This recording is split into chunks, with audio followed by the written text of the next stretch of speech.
구약 성경 가운데에 가장 복음에 가까운 말씀들이 많이 있지만은 오늘 이 시편 130편의 이 말씀 전체가 신약의 복음 정신에 가장 가까운 합당한 그런 찬송이라고 할 수 있습니다.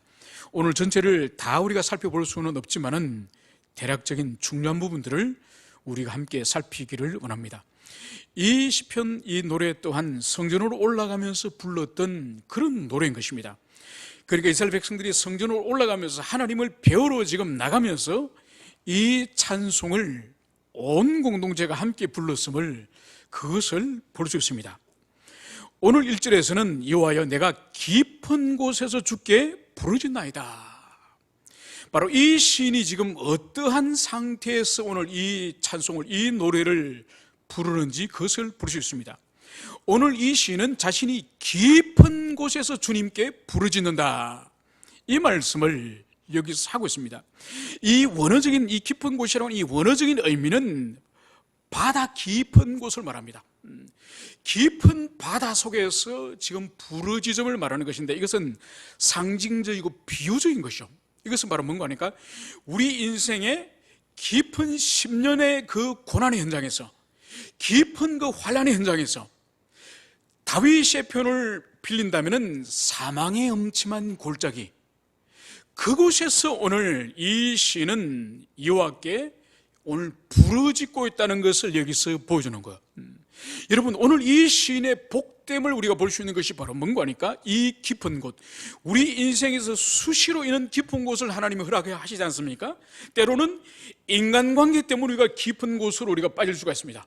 그래서 사랑해야 되고 대면해야 되고 늘 관계를 맺어야 되는 사람인데 만나면은 말할 수 없는 고통 가운데서 우리가 10년으로 빠져드는 그런 고통스러운 인간관계가 있습니다. 또 어떤 10년이 우리에게 있죠? 우리에게 물질의 결핍이라고 하는 그런 고통이 있습니다. 그 물질을 통해서 가족을 부양해야 되고 삶을 유지해야 되고 이웃을 섬겨야 되고 할 일이 얼마나 물질을 통해서 많습니까? 그런데 그것이 공급되어지지 않음으로 말미암아서 깊은 10년 속으로 들어가는 그런 일들이 우리 인생에 있는 것이죠. 또 어떤 것이 있죠? 갑자기 큰 육체의 질병을 진단을 받고, 그래서 인술로 할 수 없다든지 현대의학으로 해결할 수 없는 그런 큰 육체의 질병의 어떤 결과를 우리가 받을 때에 얼마나 깊은 10년 속으로 우리가 들어갑니까? 그죠? 여러분, 그때마다 사람들이 다 신앙 안에 있다고 다 하나님께 매달립니까? 하나님께 부르짖습니까? 아니에요. 훨씬 더 많은 사람이 물질로 고통을 당하거나 육체 질병으로 고통을 당하거나 아니면 인간관계의 고통을 당할 때에 인간적인 방법을 사용할 때 훨씬 많습니다. 아니면은 좌절하거나 절망하거나 자포자기하거나 비관하거나, 이런 사람은 신앙 안에서 복된 사람이 아니에요. 오늘 이 시인은 깊은 곳에서 주께 부르짖나이다. 오늘 이 시인은 그 절망스러운 사망의 엄침한 골짜기에서 하나님께 부르짖었다고 그것을 말씀을 하고 있는 거예요. 여러분, 이것이 복된 거예요. 우리 인생에 보십시오. 수시로 사실 이런 깊음 속에서 우리를 주님이 다루시지 않습니까? 늘 양지 바르고 늘 꽃길을 걸어가는 사람이 이 세상에 과연 몇 사람이 있겠습니까? 아마 거의 없습니다. 아무리 믿음이 좋은 사람이라 할지라도 인생에 오히려 좋은 일보다가 이 깊은 곳을 걸어가는 사람들이 훨씬 많습니다. 그래서 우리는 자주 주님께서 우리를 겸손하도록 하기 위해서 이 깊음 가운데에서 우리를 두시는 거죠. 그때마다 오늘 이 시인처럼 바로 주님께 부르짖는 우리 지체들 되시기를 축원합니다. 이제 오늘 2절에서는 주여 내 소리를 들으시며 나의 부르짖는 소리에 귀를 기울이소서. 바로 이 부르짖는 이 시인은 자신의 부르짖음에 대해서 하나님이 들으신다고 하는 그 확신을 가지고 있는 거예요. 여러분, 이 확신은 평소는 아무런 주님과 관계가 없던 사람이 어느 날 엄침한 사망의 골짜기에 빠졌을 때에 어느 날 갑자기 이런 확신이 생길까요? 그렇지 않습니다. 일상의 삶 가운데서, 평소의 삶 가운데서 하나님과 동행하고 하나님께서 자신을 친근하게 대해주시고 하나님께서 자신의 필요를 공급해 주시고 항상 자기 가까이 계셨다는 경험을 가지고 있는 그 사람이 환난 가운데 부르짖을 때에 바로 여호와여 나의 부르짖음을 들으소서, 이 확신에 찬 말을 할 수 있는 거예요. 여러분, 그렇기 때문에 어떤 깊음 가운데 빠졌을 때에 이 비상적인 상황에서 주님께 부르짖을 수 있는 이 사람은 사실 평소에 주님과의 동행의 삶을 살았던 사람이 비상적인 상황에서 주님께 감히 부르짖을 수 있다는 것을, 그것을 오늘 여기서 부르짖습니다. 그러면서 오늘 3절과 4절에서는 오늘 이 시인이 이 깊음 가운데 있는 이 깊은 곳에서 부르는 이 원인을 우리로 하여금 추론해 볼 수 있도록 하는 것입니다. 이 시인이 지금 어떤 상태에 빠졌느냐? 오늘 3, 4절에서는 여호와여 주께서 죄악을 지켜보실진대 주여 누가 서리까? 그러나 사유하심이 주께 있음은 주를 경외하게 하십니다. 오늘 여기서 3절에서 이 시인이 오늘 부르짖는 이 깊은 곳에 빠져있는 이 원인을 오늘 3절에서는 주께서 죄악을 지켜보실진대 주여 누가 서리까? 이 말씀을 볼 때 이 사람의 깊은 이 10년에 빠져있는 이 원인이 아마 죄로 인한 것임이 매우 높습니다. 그래서 오늘 이 시인은 자신이 죄를 지었지만은 죄를 감추려 하거나 주님을 속이려 하거나 그렇지 않는 거예요. 자신의 죄가 지금 주님 앞에 다 드러나고 있음을, 그리고 그 죄를 주님이 지금 지켜보고 있음을 오늘 고백하는 거예요. 여러분, 이것이 바로 뭔가니까 우리 신자들이 항상 하나님의 임재 앞에서 주님의 눈빛 아래서 사는 삶을 이 시인이 지금 살아가는 거예요. 여러분, 사람 앞에서 우리가 우리의 어떤 선을 속이는 그런 위선의 삶을 살 수 있습니다. 그래서 우리 자신의 됨됨이보다 훨씬 더 과장되게 우리 자신을 드러낼 수 있고, 또 우리의 죄보다 훨씬 적은 모습으로 우리를 드러낼 수 있습니다. 그런데 주님을 절대로 속일 수는 없죠. 그래서 오늘 이 시인의 복됨은 바로 여호와여 주께서 죄악을 지켜보실진대, 그러니까 모든 인생의 심지어 마음의 생각과 우리 입술의 모든 말과 이 모든 죄된 삶을 주님이 지켜보신다는 거예요. 그러니까 이 죄인식을 가지고 살아가는 이런 존재가 바로 이 땅의 그리스도인들이 그죠. 그러니까 이 세상 사람들은 사실 성경이 말하는 죄인식이 없습니다. 살인을 하고 사기를 치고 도둑질을 하고 범법 행위를 해야 그것이 죄라고 인식을 하고 있지만은 우리가 성경에서 우리가 배운 죄는 그걸 포함하지만은 훨씬 더 광범위한, 그래서 우리 입으로 나오는 말뿐만 아니라 마음의 생각까지도 주님이 헤아리시는 그런 주님이라는 것을 우리는 알고 있는 것이죠. 그래서 이 시는 여호와께서는 죄인을 지금 지켜보시는 하나님이다, 죄된 자신을 감찰하신 하나님이다, 이 고백을 하고 있는 거예요. 여러분, 우리에게도 사실 이러한 죄인식이 우리에게 필요한 것이죠. 우리가 하나님 앞에 가까이 다가가면 다가갈수록 죄인식이 더욱더 예민해집니다. 그리고 자기의 허물과 죄를 더 생생하게, 더 선명하게 바라봅니다. 거꾸로 우리가 주님으로부터 멀어지면 멀어질수록 자기의가 강해지는 거예요. 그리고 다른 사람의 허물은 더 크게 보이는 거죠. 그런데 주님 앞으로 다가가면 다가갈수록 다른 사람의 허물과 죄는 보이지 않고 자신의 죄가 더 커 보이는 것이죠. 오늘 이 시인이 바로 주께서 죄악을 지켜보실진대 주여 누가 서리까? 누가 감히 주님 앞에 설 수 있겠습니까? 그러니까 여기서 이 구약의 이 시인은 바로 이 시인의 고백에서 인간의 전적인 무능과 전적인 타락으로서 누구 한 사람도 주님 앞에 감히 설 수 있는 어인이 없다는 것을 여기서 고백하고 있는 것이죠. 그러니까 구약의 시인의 고백이지만은 성경 전체가 말하는 인간론에 대해서 정확하게 지금 이 시인이 통찰하고 있음을, 그것을 여기서 볼 수 있습니다. 그러면서 이제 절망스러운 이 인간에 대하여서 이제 소망을 가지고 있으니 그것이 바로 4절 그러나 사유하심이 주께 있음은 주를 경외하게 하심이니이다. 이렇게 우리 인간이 절망적인 비참한 죄의 상태에 있지만은, 그러나 이 인간이 소망을 가지는 것이 바로 뭔가 하니까 사유하심, 죄 용서하심이 바로 주님에게 있습니다. 하나님 당신에게는 어떠한 인간의 허물과 죄라도 용서하시는 그런 권능이 우리 주님에게 있습니다. 이것을 고백하는 거예요.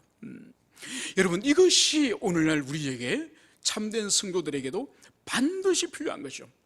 자신의 말할 수 없는 하늘에까지 사무치는 그 자신에게 있는 그 죄의 무게, 그리고 그 죄가 아무리 크다 할지라도 사유하심이 우리 주님에게 있다고 하는, 주님 앞에 나가서 참여하는 그런 우리 삶의 태도, 그것에 대한 고백을 오늘 여기서 시인은 오늘 말을 하고 있는 것입니다. 그러면서 오늘 이 죄삼, 이 죄삼을 주님께서 가지고 있는 이유를 말씀하시는 거예요. 왜 주님께서 그토록 큰 인간의 죄를 용서하시는지, 그것을 바로 오늘 성경은 주를 경외하게 하심이니이다. 여러분, 하나님께서 우리 인간을 죄를 사해 주시고 다시 하나님과 관계를 회복하게 하시고 다시 우리를 자녀 삼으시는 이유는 바로 우리 인생들이, 우리가 하나님을 경외하는 사람 되도록 하기 위하여서 우리 죄를 사해 주신다는 거예요. 여러분, 주님의 이 속죄의 이 사역, 그리스도 예수를 믿음으로 말미암아서 우리의 영원한 죄가 속죄함 받는 이 사역은 우리로 하여금 그 죄로부터 자유함으로 말미암아서 우리가 방종에 빠지거나 죄책감이 없이 무율법주의자로 그렇게 살아가도록 하기 위한 것이 아니라, 항상 자신의 그 말할 수 없는 죄를 용서하신 주님을 사랑하고 그분을 두려워하면서 두렵고 떨림으로 살아가도록 하기 위해서 주님께서는 죄 용서하심을, 그것을 말씀하시는 거예요. 여러분, 복음 중에 복음이지 않습니까? 그죠? 그러니까 이 진리를 바르게 깨닫지 못하는 사람들이 오늘날도 많습니다. 그래서 주님으로부터 사유함을 얻었지만은 다시 불신자처럼 방종 어린 삶을 살아가는 사람이 얼마나 많습니까? 바로 주님께서 속죄의 은총을 베풀어 주신 것은 우리로 하여금 경외의 삶을, 항상 주님을 두려워하고 그분을 사랑하는 그 삶을 살도록 하기 위해서 우리에게 경외의 삶을 위해서 주님께서 속죄하셨다. 이것을 오늘 여기서 말씀을 하고 있습니다. 그러면서 이 속죄의 은총을 기다리는, 이 속죄의 주님의 은혜를 기다리는 삶의 자세와 태도를 이제 5절과 6절은 말씀을 하고 있습니다. 나 곧 내 영혼은 여호와를 기다리며 나는 주의 말씀을 바라는도다. 오늘 이 주님의 이 속죄, 이 용서하시는 이 은혜를, 오늘 이 기다린 시인의 오늘 영혼을 봅시다. 오늘 여호와를 기다린다는 거예요. 여호와를 고대하고 그분을 기다리고 더 나아가서 나는 주의 말씀을 바라노다. 여러분, 오늘 여기서 주의 말씀을 바라고 또 영혼은 여호와를 기다린다, 이 표현을 여기서 하고 있는 거예요. 여러분, 이것은 하나의 표현이에요. 여호와 하나님을 바란다는 것은 곧 그분의 말씀을 바라는 거예요. 왜냐하면 그분을 배워야, 그분을 만나야 그분에게 사교함을 얻게 되고 속죄함을 얻게 되고, 그리고 속죄함을 얻은 사람이 이제 하나님을 경외하는 삶을 살기 위해서는 뭐가 필요합니까? 지식이 필요한 거죠. 지식. 하나님을 경외하는 삶을 살기 위해서는 반드시 어떻게 하는 것이 하나님을 경외하는 것인지, 하나님의 계시의 말씀을 배우고 깨달을 때에 경외하는 삶을 살고 있지 않습니까? 그래서 오늘 바로 내 영혼이 여호와를 기다리고 더 나가서 주의 말씀을 바라는도다. 여러분, 그렇기 때문에 힘써서 하나님의 말씀을 배우고 깨닫고 그리고 더 온전히 선명히 깨달아야 되는 이유가 바로 그거예요. 우리가 하나님을 사랑하고 그분을 경외하기 위해서는 지식을 떠나서는, 계시를 떠나서는 절대로 그분을 온전히 사랑할 수도 없고 경외할 수도 없는 거죠. 왜냐하면 이 성경은 우리 인생들이 하나님을 어떻게 경외할지를 가르쳐주는 지식이 바로 이 성경이기 때문인 것을, 그것을 우리는 붙잡아야 될 것입니다. 그러면 여기서 어떤 태도, 어떤 마음으로 하나님과 하나님의 말씀을 이제 기다리고 바라는지 오늘 6절에서는 오늘 파수꾼의 비유를 여기서 하고 있습니다. 파수꾼이 아침을 기다림보다 내 영혼이 주를 더 기다리니 참으로 파수꾼이 아침을 기다림보다 더하도다. 오늘 이 시인이 하나님을 배웠고 하나님을 만나고 그분으로부터 말씀을 배우고자 하는 이 기다림과 간절히 주님을 찾음을 오늘 파수꾼을 비유하는 거예요. 여러분, 고대 시대 때는 성을 파수꾼들이 지키죠. 그래서 밤사이 성을 누가 기어오르는지 성문을 몰래 열려고 하는지 그 파수꾼이 그 성 꼭대기 막루에서 기다립니다. 보통 이 파수꾼은 밤을 새워서 지키는 거죠. 그러니까 1시간마다 이렇게 교대하면서 하는 것이 아니라 보통 올라가면 밤을 새우고 아침에 내려오게 됩니다. 해가 뜨면 내려오게 되는 거죠. 그러면 그 파수꾼은 밤사이에 잠을 잘 수 없고 그리고 해가 뜨기까지를 기다리는 거죠. 그렇기 때문에 이 파수꾼의 입장으로는 빨리 아침이 돌아와서 해가 뜨기를 그것을 기다리는 거죠. 그래야 이제는 막루에서 내려와서 이제 집으로 돌아가서 안식을 취할 수 있고 쉼을 할 수 있기 때문에 이 파수꾼에게 있어서는 아침이 되고 해가 뜨기를 간절히 바라는 거죠. 간절히. 저는 군 생활을 서울에서 했습니다. 이제 후방에서 한 거죠. 후방에서 하니까 저희 부대가 이제 그 후방에서 근무를 하니까 이런 프로그램이 있었습니다. 후방에서 편하게 군생을 하니까 전방 체험을 하라고 1년에 한 번씩을 일주일씩 전방부대 철책 근무를 저희들이 했습니다. 그러니까 철책 근무에 이제 가면은 철책 근무를 하고 있는, 현재 하고 있는 그 군인들과 같이 저희들이 하는 거예요. 저희들은 철책 근무를 잘 모르니까. 그러면서 일주일 동안 이렇게 이제 철책 근무를 쓰게 되는데, 낮에는 자요. 낮에는 자고 해질 무렵이 되면 이제 총알과 모든 것을 준비해가지고 이제 철책 근무로 이제 들어가게 되면은 그 초소가 있습니다. 그 초저녁부터 초소가 몇백 메다 단위로 쫙 이렇게 있는데, 1시간씩 되면은 밀어내기 시기로 이 초소에 있다가 1시간이 지나면 옆에 초소로 계속 이렇게 이동해가지고 이제 아침이 되면 철수에서 나오는 거죠. 그러면은 해질 무렵부터 들어가서 아침에 나오는 거예요. 그럼 그게 얼마나 긴지. 왜냐면은 거기 있는 분들은 군생활을 뭐 계속 해나니까 익숙하지만 저희들은 밤에는 당연히 잠을 잤기 때문에 이 아침까지 기다리니까 1시간마다 이동을 하는데 얼마나 지겨운지 몰라요. 그러니까 겨우 일주일을 그 전방 체험을 얼마나 군기가 빠졌으면 군인이 전방 부대로 가서 이렇게 일주일 동안 전방 체험을 합니까? 그죠? 그런데 그 일주일 야간 근무도 그렇게 힘든 거예요. 빨리 아침이 와서 이제 씻고 이제 푹 좀 잤으면 좋겠다. 그런 생각으로 철제 근무를 선 거죠. 그것처럼 이 막루에 있던 이 파수꾼이 아침이 오기를 기다린 것처럼 바로 이 시는 여호와 하나님을 기다린 거죠. 왜냐하면 그분을 배울 때 그분의 사유하심을, 용서하심의 은혜를 경험하고, 그리고 그분의 말씀을 만날 때에 이제 사유하심을 입은, 용서함을 얻은 하나님의 백성들이 어떻게 하나님을 경외하며 살지를 지식을 통해서, 하나님의 말씀을 통해서 배워야 되기 때문에 오늘 이 시는 기다리고 기다렸다, 이 말씀을 여기서 하고 있습니다. 여러분, 이것이 우리들이 하나님이 지금도 원하시는 말씀이에요. 그리고 하나님이 우리에게 바라시는 것은 다른 것이 아니에요.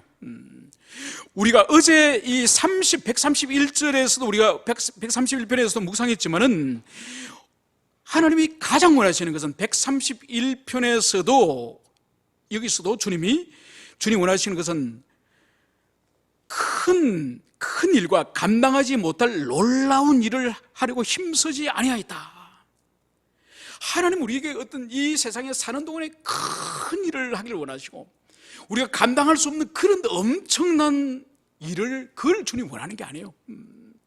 많은 사람들이 뭔가를 하려고 자꾸 신앙 안에서, 교회 안에서 뭔가를 자꾸 큰 일을 해가지고 주님을 놀라게 하려고 하는데, 주님은 그걸 원하는 게 아니라니까요. 주님이 가장 원하시는 것은 우리 마음이 전심으로 주님을 간절히 의존하고 간절히 그분을 바라는, 그분을 찾는 그런 낮아진 마음, 절대 의존의 마음, 그것을 주님이 가장 기뻐하는 거예요. 여러분, 주님에게 우리가 어떤 큰 일로, 어떤 사회적인 높은 지위로 주님에게 충격을 주고 주님을 놀랍게 하겠습니까? 그건 아니에요. 그래서 31편에서도 감당하지 못할 놀라운 일을 하려고 힘쓰지 않아나이다. 그걸 바라는 것이 아니에요. 큰 일을 바라는 것이 아니에요. 오히려 우리 허물과 죄를 진실로 주님 앞에 참여하고, 그리고 그 사유하심, 용서하심의 은혜를 우리가 경험하고, 그리고 그 용서받은 자들의 삶을 하나님의 말씀에 근거해서 삶의 도리, 그것을 발견하고 주님 앞에 살아가는 삶의 태도, 그것을 주님이 진심으로 바라신다는 것을, 그것을 오늘 여러분들이 가슴에 깊이 새기기를 축원합니다. 함께 기도하시겠습니다.